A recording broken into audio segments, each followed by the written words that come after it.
I never picked up that Pong is just the second word of ping pong. Oh my God. I'm a video game expert, everybody. Oh my God. What an idiot. All right, what's going on, guys? Thanks so much for finding me today. Man, oh man, do we have a treat for you today. And by we, I mean me. If you're new to the channel, make sure you hit the subscribe button and, of course, the thumbs up button. I'm going to be taking a look at the Atari 50 behind-the-scenes footage. Now, listen, I am not a huge old-school Atari fan, but I am a huge fan of video game history. And on this compilation disc, the Atari 50 compilation, I guess, disc or whatever it is digital. You can actually watch a ton of videos about Atari. It got starting up and all that stuff. And I thought if I like it, then you would probably be interested in it too. So we're going to take a look at some of that stuff today. There's actually multiple parts of this. And let me actually show you kind of what I'm talking about here. It goes through the arcade origins, to the birth of the console, highs and lows, dawn of the PCs, and 1990s and beyond, going into the Lynx and the Jaguar, which we all know how that turned out. But I think this is going to be a fascinating dive. We're going to start with just the arcade origins here. If you'd like to see more, once again, hit the thumbs up button. Let's get for, I don't know, 500 thumbs up. Can we do that? I would really appreciate that. Also, if you're interested in buying this collection, I actually have a link down in the description below so you can actually have this stuff for yourself. I'm actually going to be playing these games on stream soon, so I encourage you to find me, join me, and I don't know, like I said, maybe I'll discover some of these games for the first time and see what's going on with these as well. So once again, link down in the description if you want to buy this for yourself. But let's get into this thing. The arcade origins. I think this is a really fascinating collection as you kind of take a look. It has the full timeline of everything as you go through. And like I said, I'm a huge fan of video game history, and I know you would too. I don't know if you know this or not, but I actually brought Nolan Bushnell out to SGC to be our keynote speaker one year, and that was phenomenal. That was a really cool experience. I had barbecue with him. It was really, really neat. Nolan Bushnell, the founder of Atari. But let's go and watch some of these videos here and react to them in real time and see what everyone thinks of these, because I'm really excited to check this out. By the way, this is a sleek, sleek package. Sleek. Some reason I'm looking through the San Jose Mercury in the just random stuff section for sale, and I see world's first video game computer space. No price, just call. I'm like, wow, I'm pretty interested in this. So I called the guy. I said, so you got a computer space? Yeah. He goes, yeah. First game ever. Okay, great. What color is it? And he goes, well, what color do you want? I'm like, wow, this is getting very interesting, because who has a whole bunch of computer spaces, and who would know that they came in all these different colors? He goes, I got a yellow, a solid blue, metal flake blue, and metal flake red. And he goes, a whole bunch of other games too. Okay, great. Want to come up and see him. It's pretty fascinating, because at first I was like, computer space. He's talking about like do. No, he's talking about the game computer space. I didn't even realize what he was talking about right here as we get going. This is crazy to think about, and just how much the world of video games has changed. This was like the initial idea of what an arcade would be, an arcade console, which is nuts just to think about. We're in a Quonset hut on a sunflower seed farm off of Highway 80 in Dixon, California, halfway between, the Bay Area and Sacramento. And these things hadn't been moved in, probably since 1975. And so I got in touch with Nolan and showed him the pictures and scratched his head, and then like a light bulb went off in his head. He goes, these were Ted Dabney's. These were Ted Dabney's units. This was his route. When he left, he took a route that we had, and he goes, this yellow one's the first one. He goes, I know it. That yellow one is the very first one. I kept the first one, which is a beautiful yellow computer space, and I kept Pong number 46, and we got the rest of them running and working as good as we could. We got it all for $5,000. Wow, that's crazy to think about. $5,000 in 1970s money was a lot of money, but that's just crazy to think about. Like, when you have Pong, I don't know, double digits, 46, that's just crazy to think about. I don't regret the purchase one bit. Wow. Not for a minute. That is crazy to think about. Finding the first computer space. In the year 2000, former Atari employee Jesse Jessup saw a newspaper ad. That is insane. Going back and finding that thing. That is crazy to think about. So all this stuff they thought was lost in time, they ended up finding in the year 2000, like a quarter century later. That is insane to think about. Oh, now I'm in. Now I'm in this. Once again, if you are on board with what I'm throwing down, what is being thrown down on this, please, man, hit the thumbs up button. Let's continue on down this. This is really fascinating stuff. The arcade origins of it. I should probably have read this first thing. The first arcade game, Computer Space, was designed by Atari co-founders Ted Nabney and Nolan Bushnell. That is nuts. Ooh, golly. And you can see the timeline at the top. How beautiful is this setup? Wow. God, that is crazy. Okay, let's check this thing out. Syzygy? I've never even heard of this before. In a rare footage from the 1973 documentary titled Games Computers Play, we hear of a young Nolan Bushnell inside the Syzygy office. I've never even heard of this company before. What is this? Well, I'd say 30 years to That is absolutely Nolan Bushnell's voice, 100%. pretty much the present. The arcades have been relegated to the back rooms and the side streets and generally been an unsavory type of place. There you go. There's your computer What space. we want to do is bring the amusement game to age. If we can give it a new zip and a pizzazz, it's going to be financially successful as well as, I think, a very serious part in the leisure time activity of the American people. The marriage of traditional pinball machines and computer technology has resulted in the birth of a new breed of amusement games. And Nolan Bushnell is the man handing out the cigars. Bushnell has developed two such games, Computer Space and Pong, and believes that they and others like them will move the pinball industry out of America's bus stations and bowling alleys and into the space age. Look at this. Just look at what's happening here as he's walking through. By the way, there's some they're literally vacuuming outside my office, which is why it's so loud. But he's walking through all of these Pongs here, and you can tell this was mind-blowing at the time. The lady reading the script here for this documentary, it's crazy to think about the forethought that Bushnell had as he's walking through this Pong setup. Wow, what a time to be alive. Absolute insane. This is fun. This is crazy. In 1971, Bushnell invented Computer Space, but sold production rights to Nutting Associates of Mountain View, California, for royalties based on the number of games sold. It proved a good deal for both parties. Sales already exceed 1,500 machines. That's crazy. 1,500 machines. Selling at what? I don't know, 2,000, 3,000 a piece. Once again, 70s money. That's a pretty good chunk of change. Computer Space, like Pong, sells for around $1,000 and is played on the screen of a standard television set, which has been programmed to display the desired game. In Computer Space, the player controls a rocket ship, which is trying to shoot down enemy flying saucers while avoiding their missiles. This is going to sound I'm really naive when it comes to this stuff. I thought I knew a lot about video game history, but Computer Space is a game that is totally not on my radar. When you think of the first initial Atari games, you think of Pong, and that's it. But a Computer Space, to hear it that's such a big part in Atari's history is really pretty interesting. If the player scores more hits than the enemy saucers, he gets one free play. The pacing on this report is amazing. By the time So Bushnell slow. invented Pong in 1972, he was able to form his own company, Syzygy Corporation in Santa Clara, California, to produce the game. He has already sold over 1,000 machines and expects to sell 10,000 in the United States by the end of the year. Wow. Pong, as the name might indicate, is a game of video ping pong. The two players turn... Okay. I'm an idiot. I legitimately never even put that together until right now hearing that.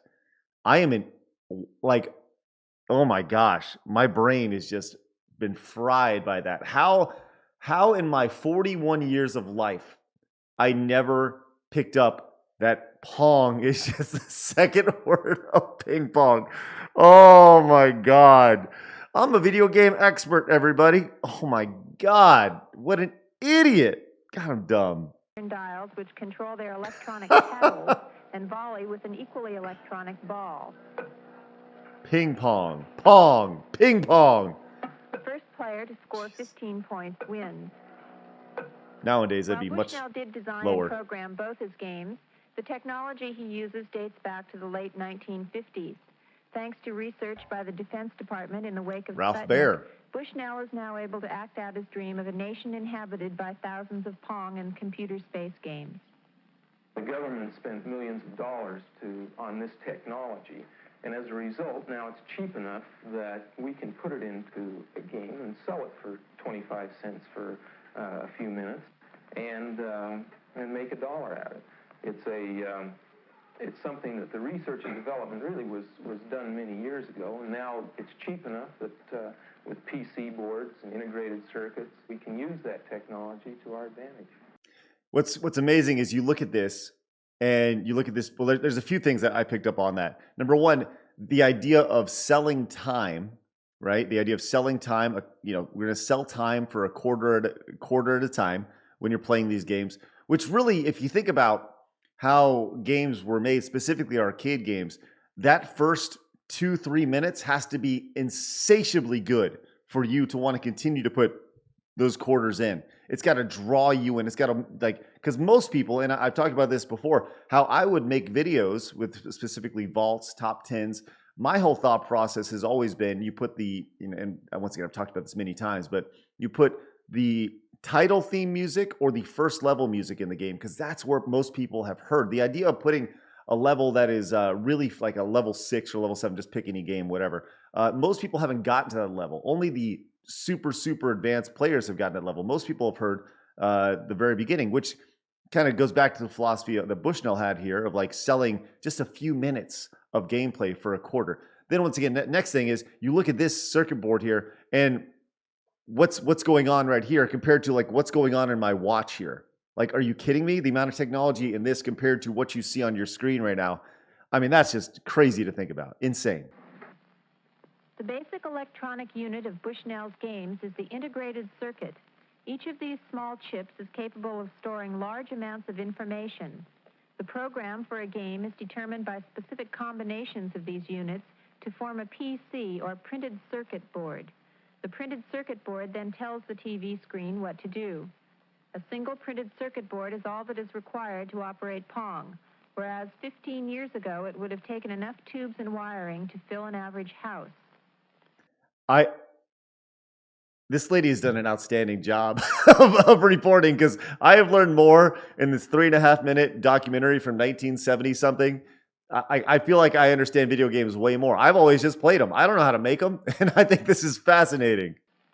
Bushnell first saw the commercial potential of video games in a game called Space War, which has been played at computer centers around the country for several years. We used to play Space War a lot at the AI project at Stanford, which was a big computer complex. And one day it just hit, this is a lot of fun, to be able to package it and sell it for a price. And, one thing leads to another, and pretty soon, from doodling on a scratch pad, you're actually working out some basic block diagrams, and from there you think, boy, it's going to work. Man, that's crazy. That is really, really cool. I had legit, this package, this Atari50 package, just watching 2 videos in, I feel like I've gotten to know this company so much better. You hear about Atari as a whole. It's his grandfather, 50 years old, of the video game industry, Nolan Bushnell. And I've always had respect for Bushnell. But when you go back and you take the step back, the fact that this is put together in a package for you to consume and learn, I know that I feel smarter from watching this. I'm sure you do too. Well, let's watch one more. Once again, I encourage you guys, if you are new to this, hit the thumbs up button and subscribe. I will absolutely continue this, because I know, once again, if I'm interested in this, you got to be interested in this. I'm a fan of video game history, so let's continue on. Let's check this out. The birth of Pong. There's so much more to go here. I don't know. We'll just kind of, let me see how this is. Let's see how many more videos we have here, because there's a lot. Okay, lots of videos. Atari's pinball problem. This is pretty good stuff, man. Look at all this stuff here. This is crazy. I just want to see how far. We're only 7. Look at what it says. It says Arcade Origins explored 7%. 7%. Holy moly, this is awesome. Okay, let's go back and let's check out Pong now. While Pong was not the first arcade game, it was the first successful one, selling thousands more units than Computer Space and bringing in many more quarters. It's no exaggeration to say this simple tennis game launched an entire industry. That is true. Wow, that's cool. That's awesome. Let's check this out.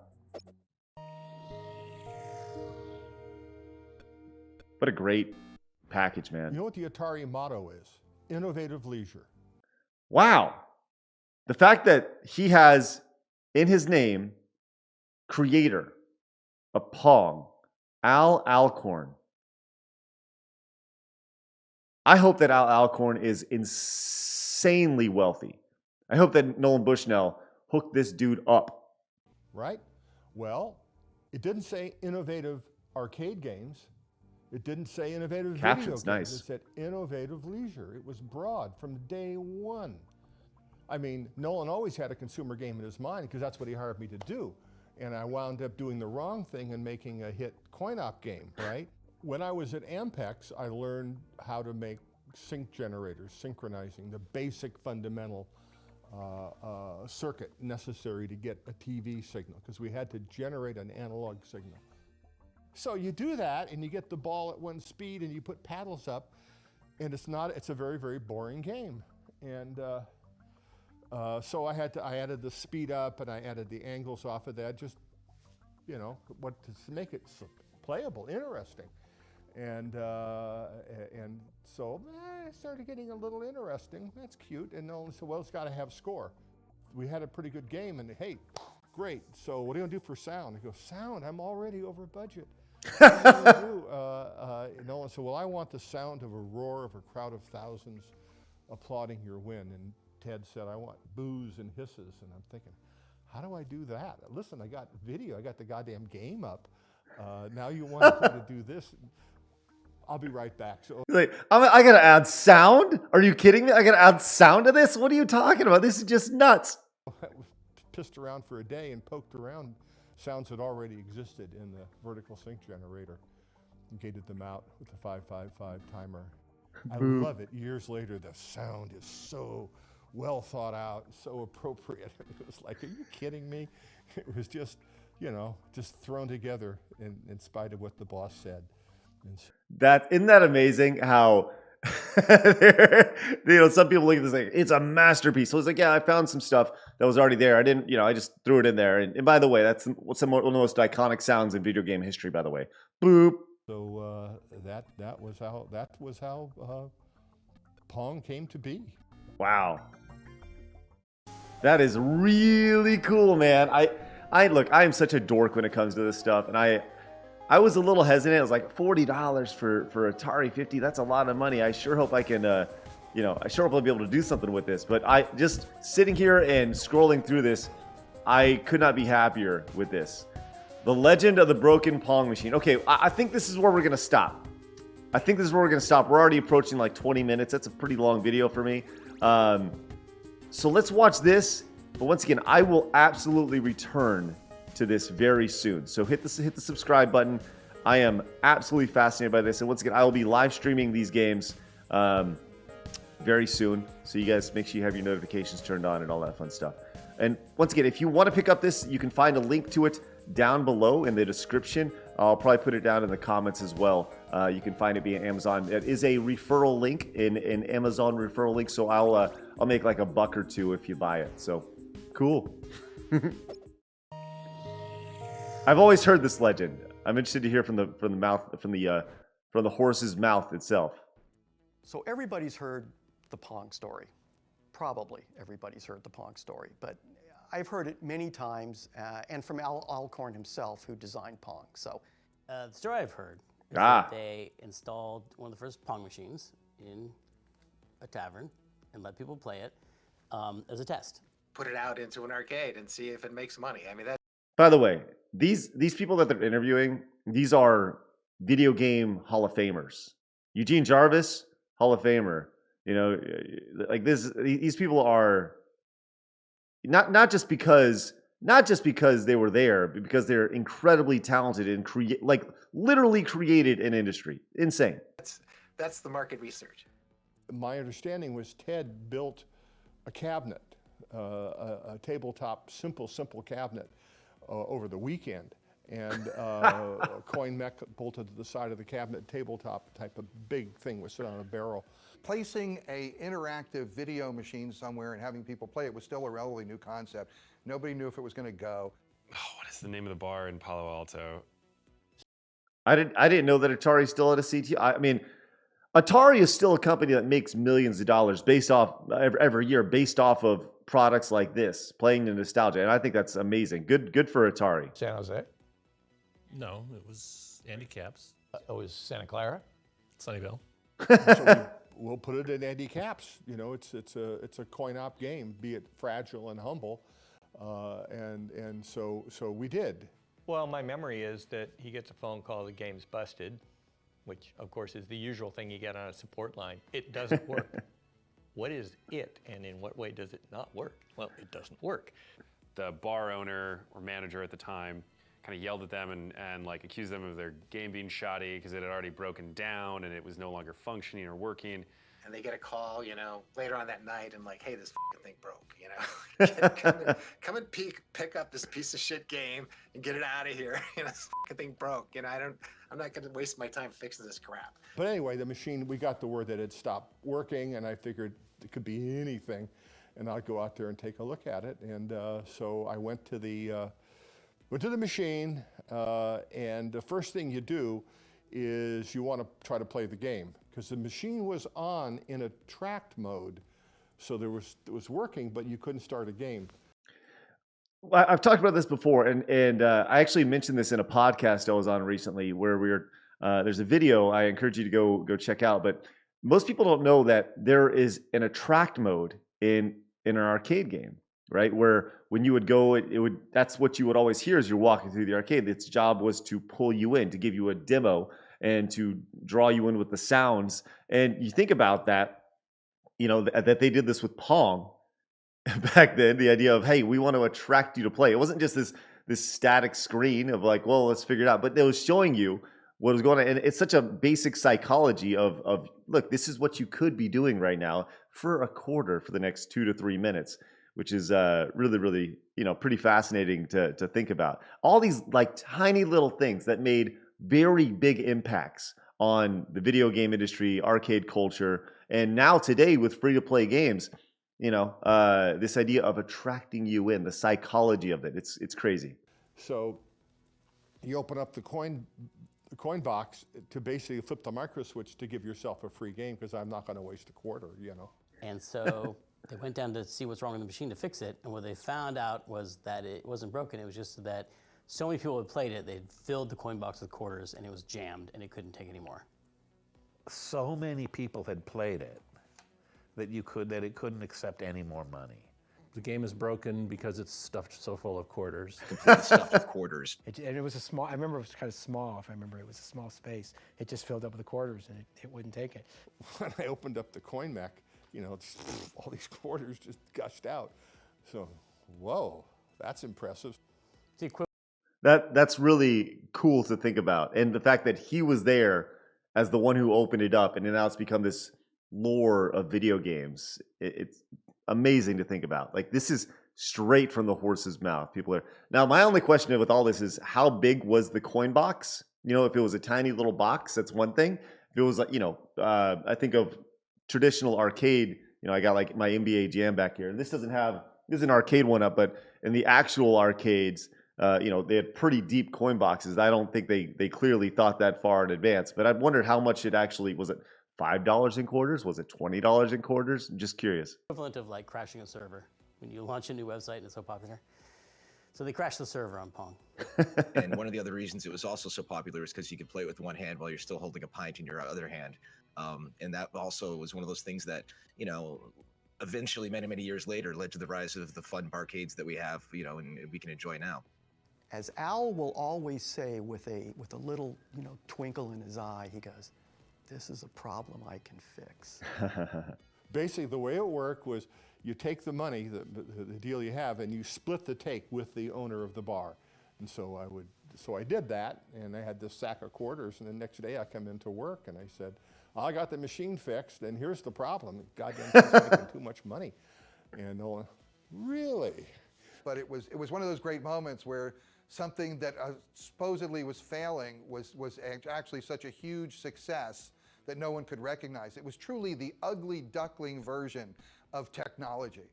Because remember, Nolan thought, he was like, this is just a placeholder until we get to design the really good game, because who's going to play this stupid shit-ass game? They went on to produce all of these classic, memorable arcade titles for years that allowed the company to survive and be so much more than a one-hit wonder. So that's my understanding of the history of Pong.